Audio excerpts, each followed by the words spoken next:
I'm going to share with you how you can set your goals for 2024. So as we reach the new year, it is normal to think about how we can actually set our goals, but also how we can reach them too. So I'm going to help you to figure out how. So setting goals actually helps you to envision what your future could be like and how to put some kind of steps together in order to almost solidify those goals. So let's talk about different strategies that you can use to very easily set those goals and just basically get there. Now, if you like this video, please do give it a thumbs up. Don't forget to subscribe to my channel and hit the bell button so that you never miss any of my future videos. Let's get started with this.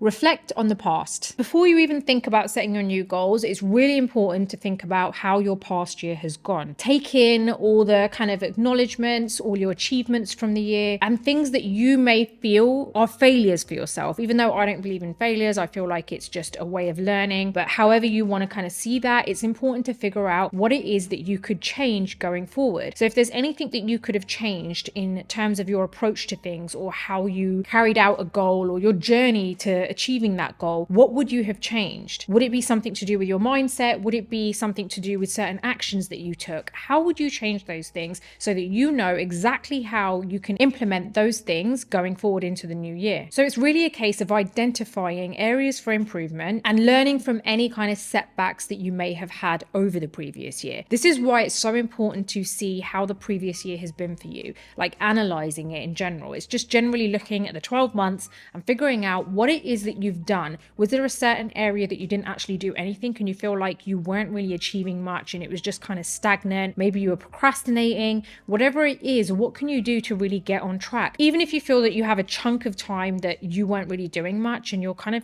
stumped and you're figuring out what is it that I did during that time, maybe you need to figure out how to stay proactive, how to be productive. So what can you do to really kind of help nurture your productivity going forward so that you don't have that kind of stagnant time in the next year?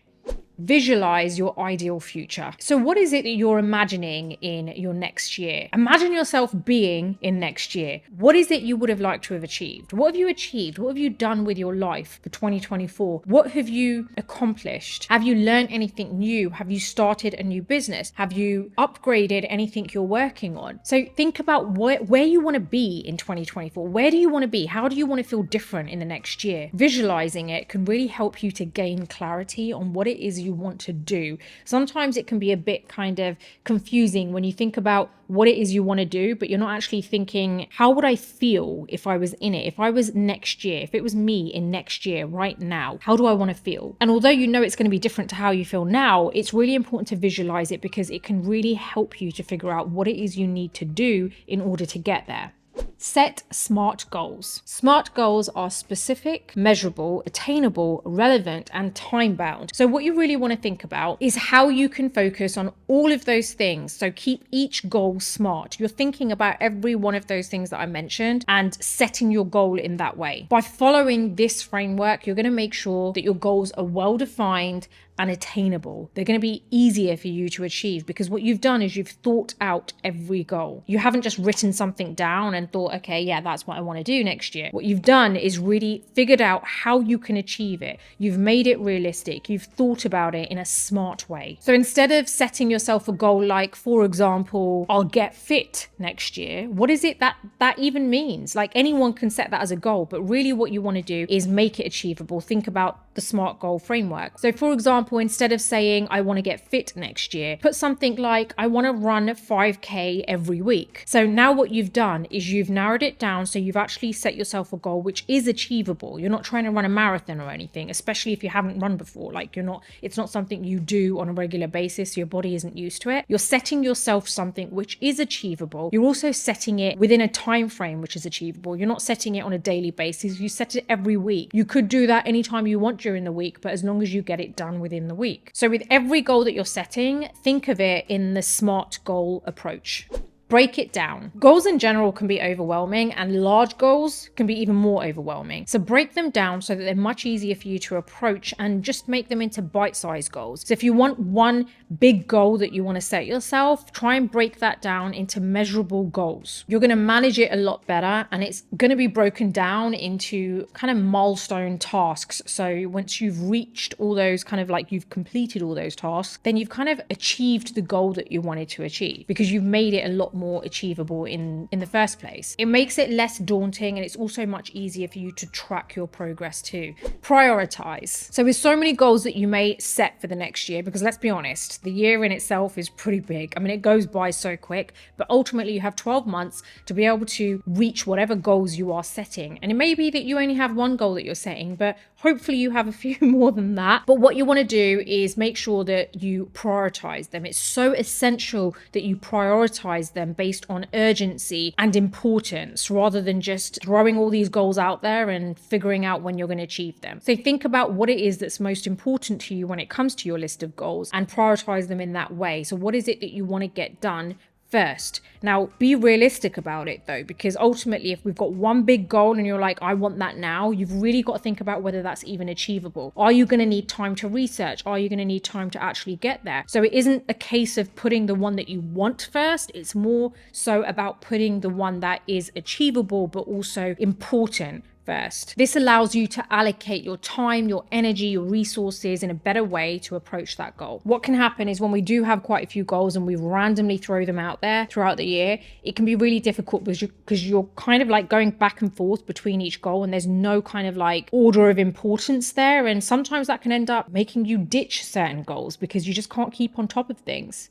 Track your progress. So on a regular basis, make sure that you do monitor your progress, because it's really important to do that so that you can stay motivated and also see what kind of adjustments you need to make along the way. So when you're on track, set milestones and certain points within your journey that you need to stop and kind of analyze everything around you. Like, how am I doing right now? Do I need to adjust anything? Do I need to speed something along? Do I need to slow down a bit because I really need to make sure I get this done in the right way and research? Figure out what it is that you need to get done. But if you set those times within your journey that you're going to stop, analyze, and figure out whether you're doing it in the right way, it will make it much better for you in the long run, because you've actually approached it in the right way and not getting so consumed with just getting things done without evaluating how it's going for you. This is a great way for you to be able to actually celebrate whatever it is that you've done so far by stopping and actually analyzing everything around you and figuring out where you are on your journey. It's a really good way to figure out how far you've come, how far you've got to go to reach that goal, and also giving yourself a bit of a pat on the back that you've actually made it this far so far.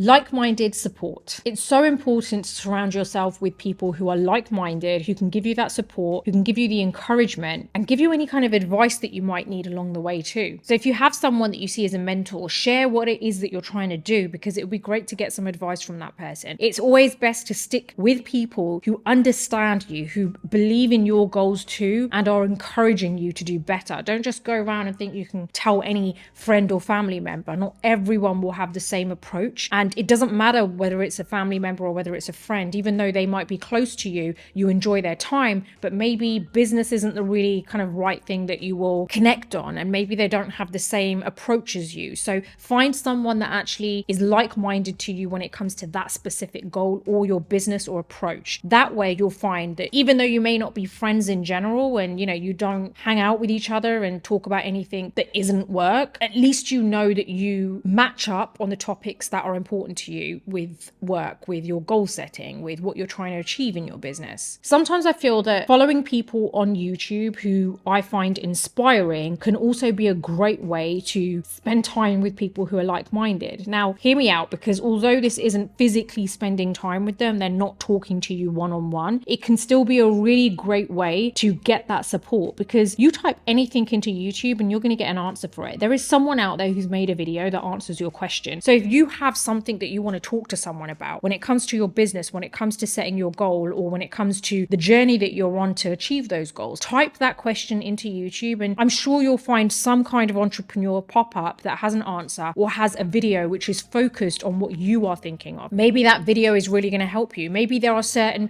entrepreneurs on YouTube that you find inspiring and you see as mentors. Reach out to them, because you never know where you can find this help and support and guidance. So don't rule out things like YouTube. Just remember that the journey to achieving your goals may not be smooth. It can be a bumpy journey, but ultimately you need to stay determined. You've got to believe in yourself, and eventually you can turn your dreams into a reality. If you like this video, please do give it a thumbs up. Don't forget to subscribe to my channel and hit the bell button so that you never miss any of my future videos. Until the next video, take care and I'll see you soon.